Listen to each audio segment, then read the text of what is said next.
seems a long way back to the old days. The days when we were at peace.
But within this peaceful and friendly land of ours, we were at war against the suffering and sickness that too many of us had to bear, at war against the evils of the past, the evils that still were standing where our children had to live and grow up.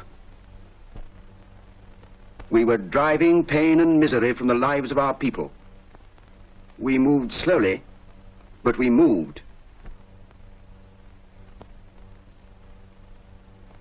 Fewer mothers died, fewer babies died, lung deaths were less. We found light and air. We found cheerfulness. Always our first thought was for our children. No longer could we see them living in conditions which took away their chance of health. We drove our pick into the very foundation of disease. And where once had stood homes which were our disgrace, we built homes we could take a pride in. And in building up not only homes but life, we began at the foundation too. From earliest infancy, baby was being cared for and watched over. We gave the mother a stake in her own country. As a dowry, she received our social service. And we gave the country a new stake in its future by teaching it the duty of caring for its children. We were building a happier and a healthier generation.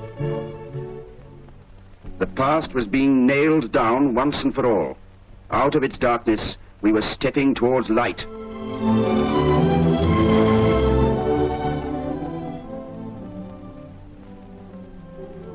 And always, in the background, was a patient, diligent army, fighting the vast armies of disease. Within their ranks are the most deadly enemies of mankind. Because we hadn't yet found the weapons to rout them, every day they took their toll. Cancer, tuberculosis, infantile paralysis. With many victories still to win in this war against disease, suddenly we were plunged into another war. New afflictions, new methods of devastation, more suffering, new battles for medical science. Confronted with bombs and high explosives, medical science had to fall back. What of her fight against disease now? Must valuable time and research be lost? What of the sick? First, they must be saved the immediate risk of air raids. They were moved from the threatened areas, and with them went the children.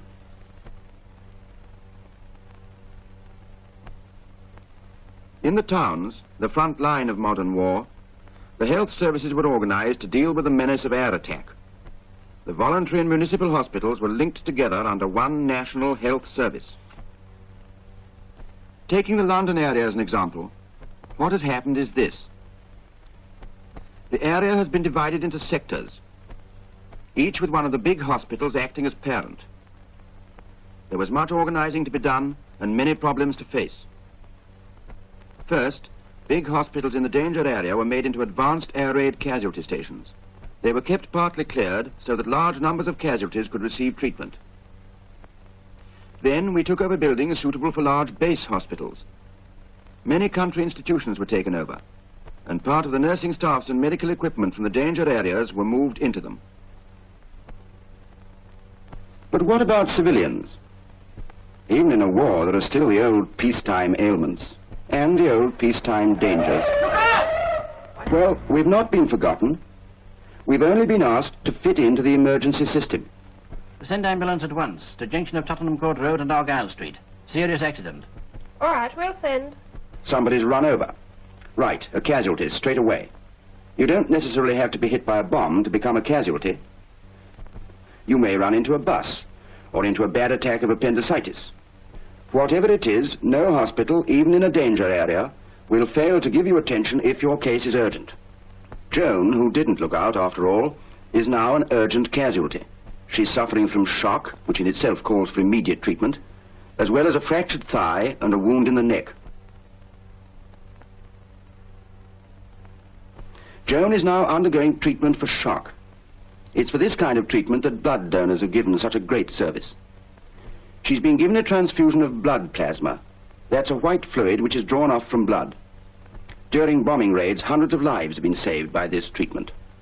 By a recent discovery, blood can now be dried, you can see it in these bottles, and dissolved when required to make a serum.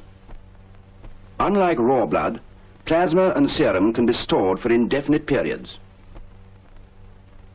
And now, how are the patients getting on who'd normally be occupying these beds? Away from the stuffiness of the towns, they're in the fresh air. Instead of the noise of trams and trains and buses, peace and quiet. They're out in the country.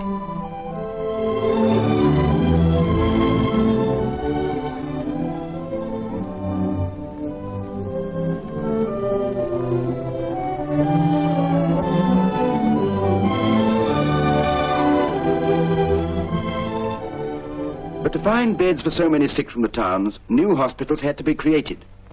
Suddenly, a public school finds itself starting term not with hundreds of boys, but with hundreds of patients. The swimming bath is filled with medical stores. The bathroom becomes a massage room. The assembly hall, still echoing with the last end-of-term speech, becomes a general ward. The heroes of Cock House still smile down, undisturbed and undismayed. And this old English house, like many other stately homes of England, was willingly offered to the nation so that the work of healing could go on. But, large as they are, there must be room for an overflow. So on the prized tennis courts, special hut wards were built, and more are going up, so that the advantages of the country can be given to as many as possible.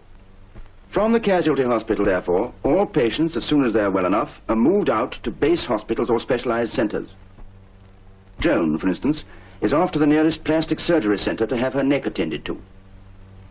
All the main classes of injury and disease have their own specialized center for treatment. This center is attached to a big base hospital in the country. Here she will share the treatment with servicemen and with children. And here have come the finest surgeons in the country to give their skill to all the people.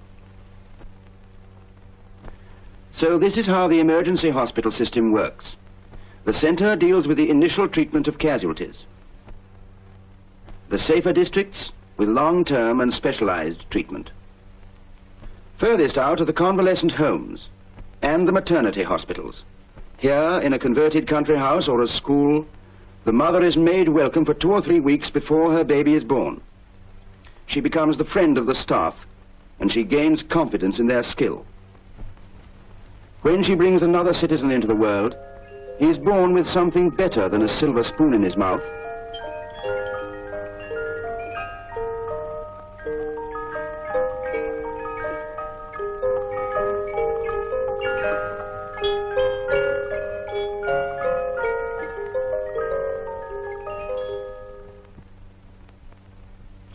In the old days, money meant a well-planned entry into the world with as much skill and care as a Harley Street nursing home could provide. But in the new world that we are making, and making in the very teeth of war, we give every baby the right to both the broad acres and the Harley Street skill.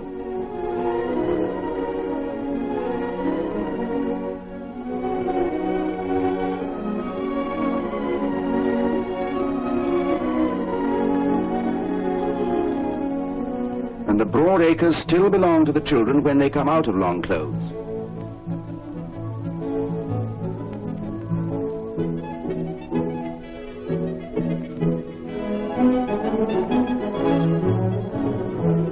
We're sending our children into the country. We know that if they have the freedom of the land, they have the best of the land.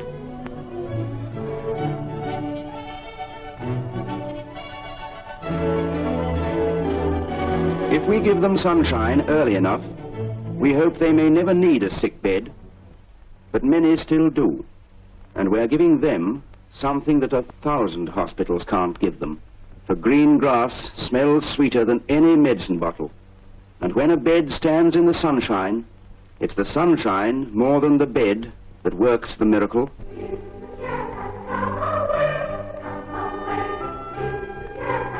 We sent our children out into the country for their safety. And we found we'd given them more than safety. We'd given them a new world.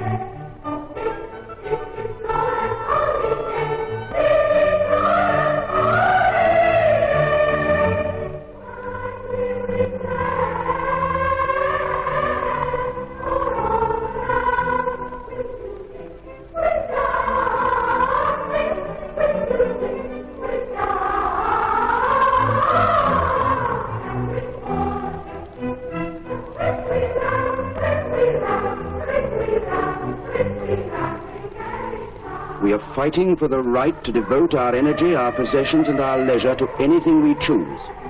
And what we have chosen in our social life is to give to our children a better heritage than we got ourselves.